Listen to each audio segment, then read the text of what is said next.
All right, I'm back. Any music that you hear in the background falls under fair use. Using my Fender headstock tuner right here. Okay. It works really well, picks up the bass, picks up every string. This is another item that's really good to take to the music store with you. Right now, it's my go-to clip-on tuner. I'm still using the, I believe it's the TU2, the foot pedal. I'm going to get more into that later. But this is a Jaguar bass. It was not a fluke. There was something wrong with that Music Man Stingray that I was looking at, the yellowish one with the maple neck. But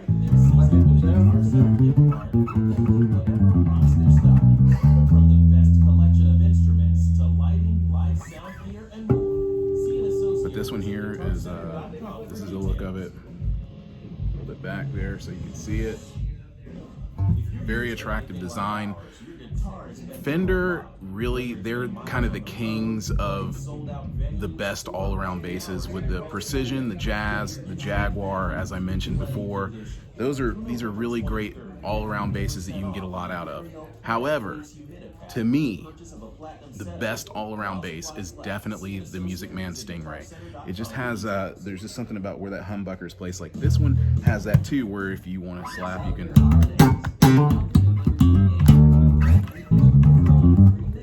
The thumb placement is very important when you're looking at a bass and you want something that's a good all-around bass and you want to do different styles with it. I really like single humbucker basses or instruments, and I like them to be placed somewhere in the middle, like, you know, a good halfway point between the bridge and the last fret of the neck, or the basically between the bridge and the neck.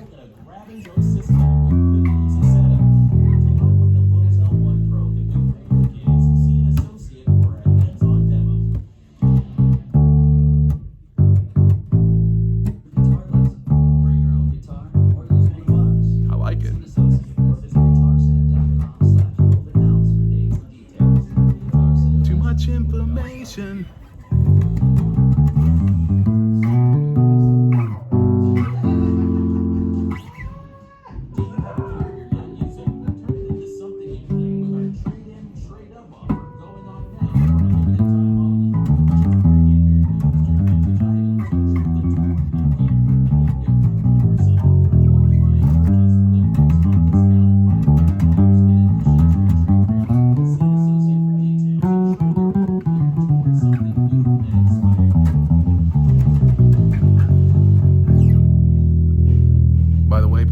Through a Rumble 40, Fender Rumble 40 practice amp. I want to say it's the first time I played through a Rumble 40, probably, and I like it. I played through the Rumble 25. It packs quite a punch for its size. But yeah, $199 here at Guitar Center. Okay, let's move on to the Music Man. All right, so this is the Music Man. Well, I'm sorry, this is Sterling by Music Man. This is their budget bass. It's going, you know, for $350. You can sometimes find them as low as $200 even, but generally when they're on sale, they'll be about $250. This one is a kind of like a blue color. Anyway, this one has sound, as you can hear. And the good thing about this, and before these guys throw me out of here, at least I'm tuning up their instruments for them, because all of them are out of tune. I understand they get a lot of gear in every day and they don't have time to fine tune everything. So this one, I'm going to tell you why I remember ultimately letting go of that pair of Stingrays that I was whining about. This bass has the exact same issue that I was having with those basses. So if you listen closely here, and if you can hear over the other people playing in the store, you can hear this.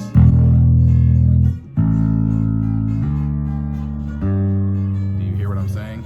So the D string and the G string are not coming through as loud. So you've got nope, I'm not playing any tricks with the volume. It's just,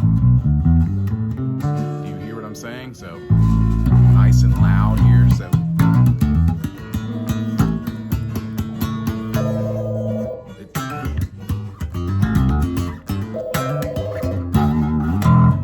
and then this string is super loud, so just kind of strange.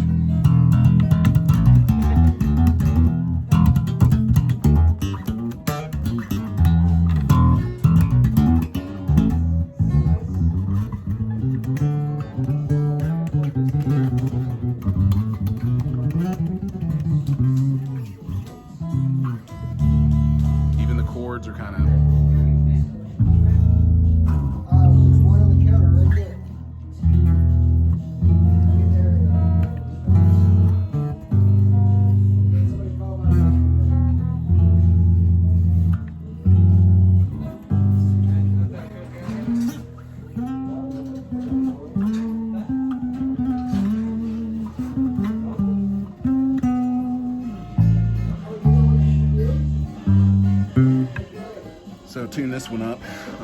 This one has been in the store for a long time, and I know why. The main thing is the action is super high. So I'm going to show you this action. Trust me when I tell you that I could park my car underneath this thing in between the, I mean, it's crazy. The action's super high, but the bass is beautiful. As you can see, this is the Fender, or I'm sorry, Squier Jazz. A lot of Squiers in here right now. They go for a much less price, but I mean, this thing is, oh wow. And here's another reason why it's been in here for so long. Look at that. So it had a fall in here. Some of the basses in here, I've noticed, I haven't seen any guitars that have experienced this, but there have been a few basses in here that have taken falls, and when they do that, they'll knock a lot of money off the price, because I remember, and this one has a scratch and dent price on it. So this one, I wouldn't be afraid to buy it, but it would have to be for really, really cheap, because I tend to gravitate towards the Fender name being on the instrument. I know this is the same thing, it's just like the Sterling, but for whatever reason the Sterling doesn't bother me as bad, but I still have yet to see any Sterling basses or Stingray basses that were like those two that they had in this location right here. Those two red ones, which I showed you guys in another video, those were hands down the best Sterling, you know, low budget basses I've ever played, and I was a fool for not grabbing them, really. I mean, they played perfect. They were ready to go straight from here to the studio or even the stage. But anyway, here's how this one sounds, just so you can know. The knobs on this one are damaged as well, but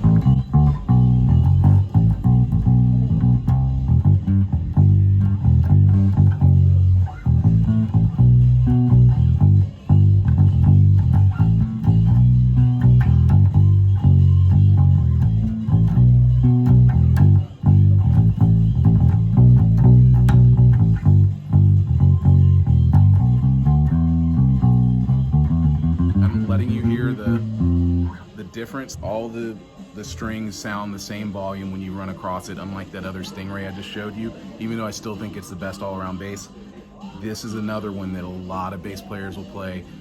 I mean, usually across the board, at least for me, most of my heroes and most of the bass players that I gravitate towards, they are, a lot of them were Fender players. Some of them played Music Man basses, but the majority of them played the Fender Precision bass, and it's those sounds and tones that I really go for when I am, you know, creating music, collaborating with people, writing music, playing music. That's the tone I really want to hear more than anything, is the precision. That's why I've been looking to find a precision fretless at the right price, and I would grab that, and then I think my search would be over from there, which leads me to my next point.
Obviously, this is not the Warwick that I grew up knowing, which was right in line with Padula. I mean, as far as like, they were boutique basses. They weren't just a dime a dozen. Now I've noticed that I've been seeing Warwick basses popping up at guitar centers all around. Like, this is a newer design, and these pickups, sorry, I don't know, MEC, the pickups that are in here. Once again, I can just fold this like that, and it's out of the way. It shouldn't get caught on anything. But one thing I've noticed is when I plug in these bases, this is an active base. Battery goes there. So this one, the thing about bases like this, you know, because people think, when they think all around, like I need to cover all the, you know, the various frequencies of the bass, so it's important to have a 5-string, right?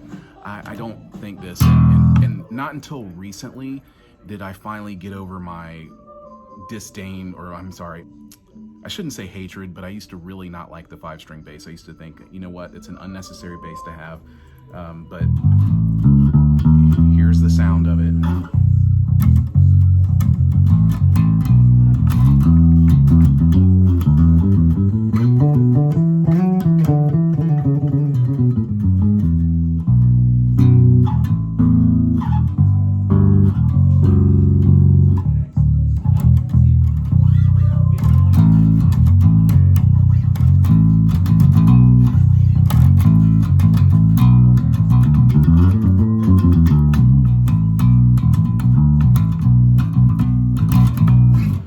So with the 5-string bass, I always felt like if you're gonna go with a 5-string, you might as well go with a 6-string.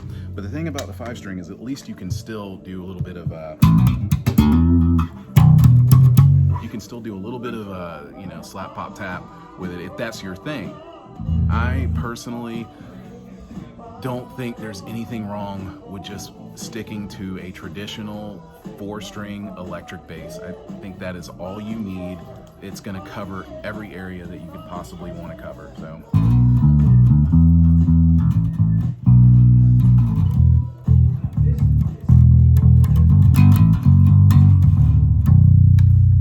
the Warwick, not the best all-around bass. All right, this is the Yamaha Roadstar. Oh, sorry, the Road bass.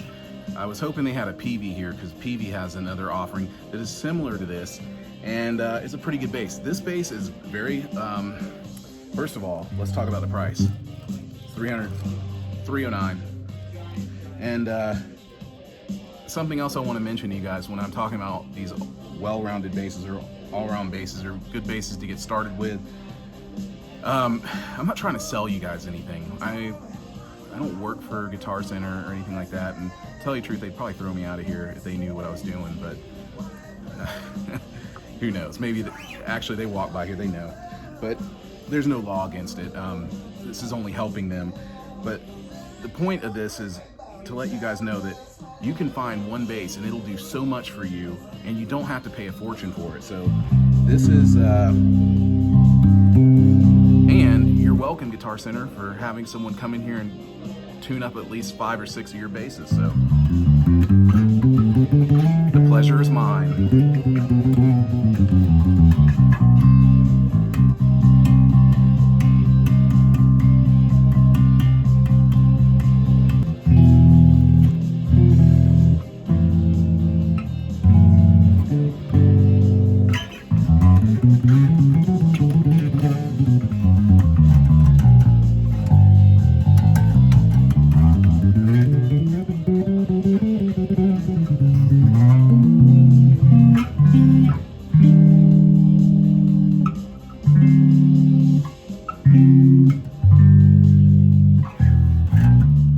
Action's a little high, but it can be adjusted.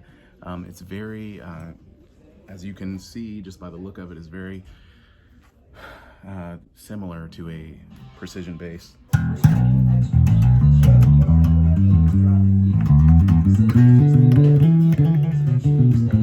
So I guess I was wrong. They're not going to throw me out for filming.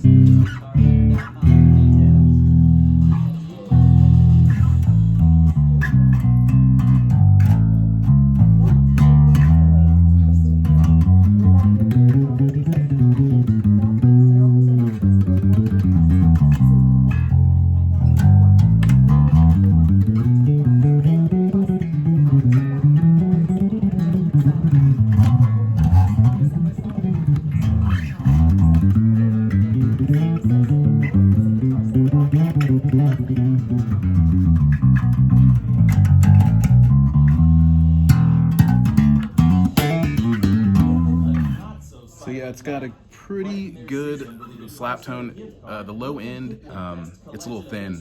So the low end is thin on this bass. Still, I like it. I like the way it plays, I like the way it feels. I like the way it sounds. And the strings, all the strings have the same volume all the way across. Unlike those Stingrays, this is not on every single Stingray. That's what I'm saying. And those two that I saw that I let go of, they were $249. I can't believe I didn't grab one of those just for the heck of it. But, you know, it is what it is. It's all in the past now. We have to look forward to the future. So this is a bass that's going to be on my radar. But I really, like I said, I'm very content with what I have already. But this, if you're out looking for just an inexpensive, well-rounded bass, the Rode bass may be your bass.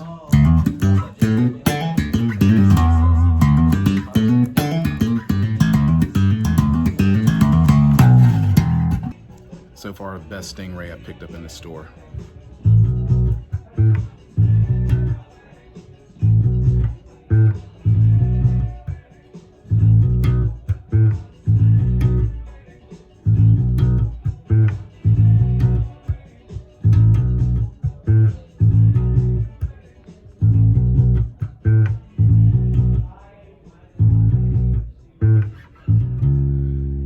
So the neck on this bass is phenomenal. It's straight as an arrow, you can see, but it just plays like butter, really. So there is a difference if you're willing to pay the extra money. Just comparing apples to apples here, this is a Sterling roasted maple neck, but it's a step up. So it's going for a few $100s more, but it's worth the money. I would really rather have this. It is heavier though, it's much heavier, but I mean,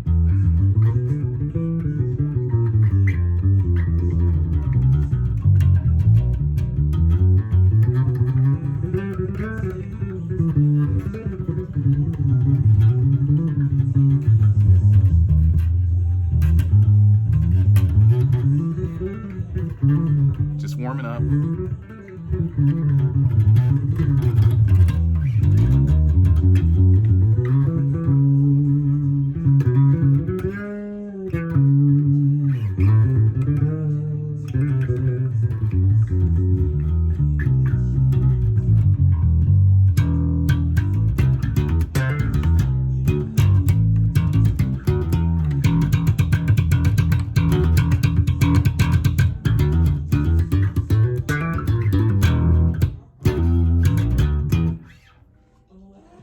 Say about this bass though is it's not bassy enough. So the pickup, once again, is the weak link here. All the strings are, the volume is great, but it's just the low end. I'm struggling to get the.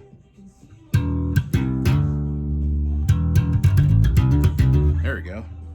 So put a couple of these knobs. So these two knobs are halfway.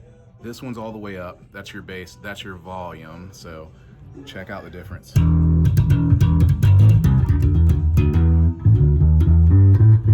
kind of a little distorted.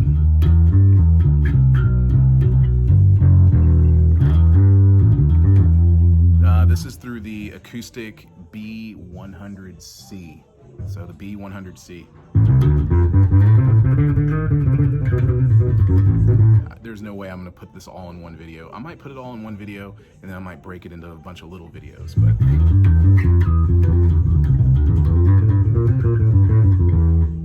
so it's the Sterling by Music Man Ray 34, okay? The Ray 34 SAS, that's what I wanna call it. Comes with a gig bag and it's $9.79.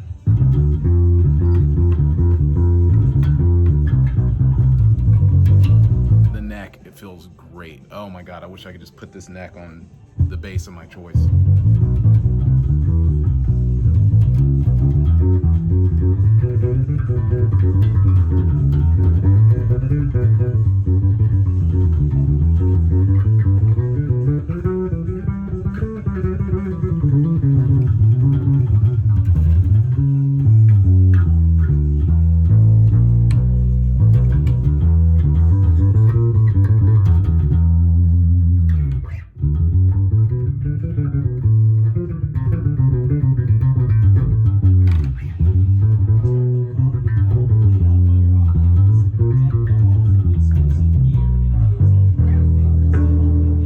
Well, I'm gonna tell you right now, this is just stupid. I'm sorry, but you can't realistically get bass to come through. Did you try 3-inch speaker? I did. I'll try it again. Did it just sound for the good? purposes of this video. I was having a lot of issues with it, but I'm gonna try it right now. I'm gonna try it. All right, guys. I guess I stand corrected. I'm shocked at how this thing sounds. I'm gonna move the cabinet away from here so there's no vibration. I'm playing through the Phil Jones bass. It looks like there's 12 3-inch speakers here. There's definitely 12 speakers, and I believe they're 3 inches. I was trying to find out for sure, but there's the sound.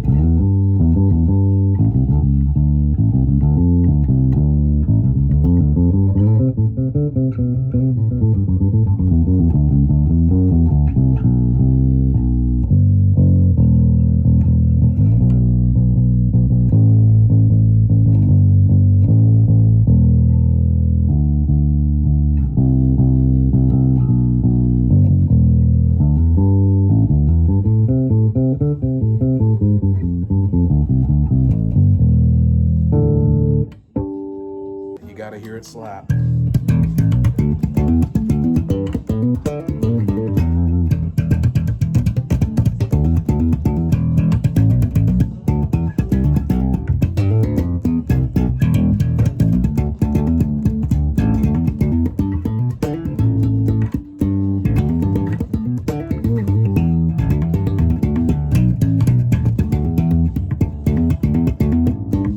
Good enough.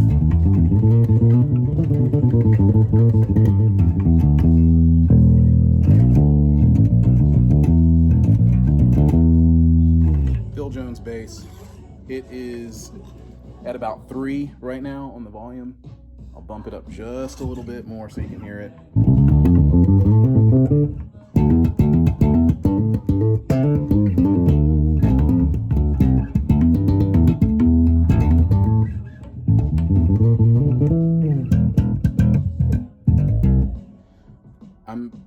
I'm impressed, but I wouldn't pay $2,000 for that. No way. This one here, this is a Yamaha. It's called the Exotic Mango Veneer Top, solid mahogany body, maple neck. It's nice.